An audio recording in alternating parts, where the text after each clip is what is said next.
Qeveria dhe opozita përplasen, apo jec apo jo ekonomisë. Kryeministri Kristian Mickoski optimist, thot se këtë vit do ta mbylli me 2.8% rritje të bruto prodhimit të brendshëm, ndërsa nuk do të befasojë nëse në tremujorin e parë kjo rritje do të jetë mes 4 dhe 4.5%.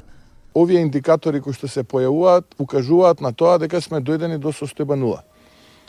Имаме 1.255 милиони евра странски инвестиции за претходната година, од кои што рекордни 400 милиона во четвртиот квартал, со што повторно сме земја со најголем број странски инвестиции пер капита по глава на жител во регионот и во првите 3 во Европа.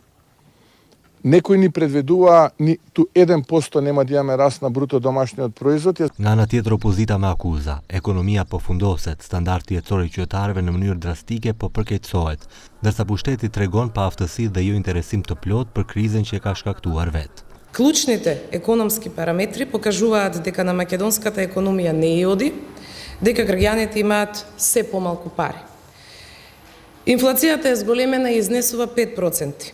Цените на храната се зголемени за 20%, индустриското производство е во пад од 1,4%, а извозот е намален за 5,9%. Платите стагнираат, нема зголемување ниту на минималната, ниту на просечната плата. Enti statistikave doli me të dhëna se inflacioni në shkurt është 5% krahasuar me shkurtin e vitit të kaluar. Është rejtuar pothuajse gjithçka, më së shumti është rejtuar ushqimi dhe pijet, për 6.6%. Megjithatë, për kryeministrin këto shifra lidhen me periudhën kur nuk ishte në fuqi masa e qeverisë për kufizimin e marzheve. Ai pret inflacion më të ulët në mars.